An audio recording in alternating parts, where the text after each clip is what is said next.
All right. Hey, everybody. Just a couple quick thoughts today on breaking up. Breaking up is hard to do. That is a cliche. I honestly don't remember what song that's from. But when to do it, why to do it, how to do it. So, first off, the sad question, right? Like, how do you do it? How do you actually break up with a client? How do you let somebody go? And my position on this is that you won't have to. You won't have to if you know what it is you do, you know who you do it for, and you're 100% committed to that. Now, this is brought to mind by a real life situation. There's a client we've been working with, and honestly, they were on our list of potential clients for like 2 years, right? Following up with them consistently. I'm just like, hey, do you want to work together? We'd love to work with you. We love what you're up to, et cetera, et cetera. But this kind of reveals something that's really important in the difference between the container and the contents. Okay, because this client's container was beautiful. What they said they do, how they do it, all that kind of stuff on the surface, perfect. Ideal client as far as we're concerned. But when we started to actually get involved with working with them, the first flags came up during the onboarding process where the resistance started, right? And it's kind of one of those weird things of like, okay, we've already like made an agreement, had the deal, um, money's changed hands, and we're committed to helping you build this thing that you say you want. Then we started moving into the design phase of, expanding it. We're going to make this bigger. We're going to help you accomplish more. And that's when the e-break started going on. And so honestly, it's our fault in some ways for not digging in deep enough and getting clarity and 100% sureness that their business is the right one to expand. What do I mean by that? It's really simple. Like in our business, we don't have clients, we have partners. Okay. We are on the same side of the table, looking in the same direction as anybody that we do business with. And honestly, we take that position long before we ever transact or accept any money for the work that we do.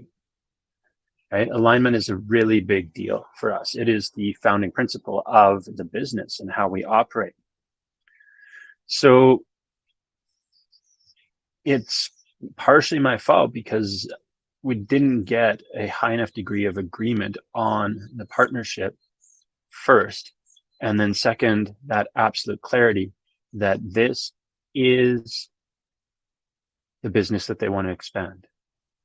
See, our principle is that we will only help you do more of that which you love.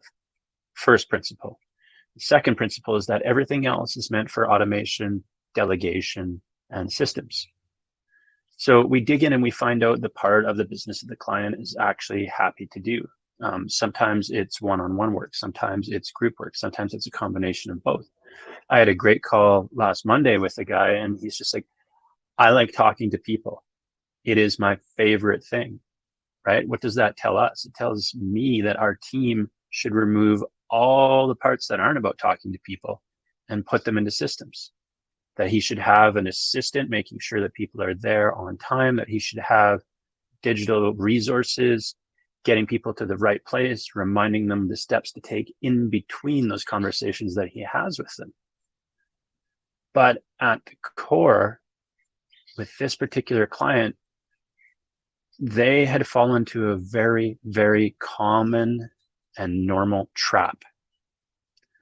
And this is actually one of the favorite pieces that I've always remembered this from one of my mentors. He said, one of the most dangerous things is finding something that you're good at, that you don't love, and becoming reliant on it for income.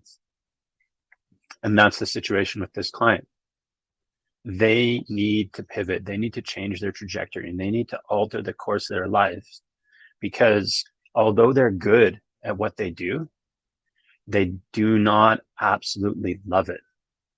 And so when you're in that situation and you come over and partner with someone like us, we're going to help you do more of that. And this is that place where the only appropriate thing to do is pause the work and have this conversation about a breakup, because right now we're destined to help somebody do more of something that they don't actually love. They just happen to be proficient. They happen to be skillful. They happen to be talented at it, and therefore have built an income on it, even though it's not the thing that they want more of. So that discrepancy, right? That incongruity, that's the source of the resistance.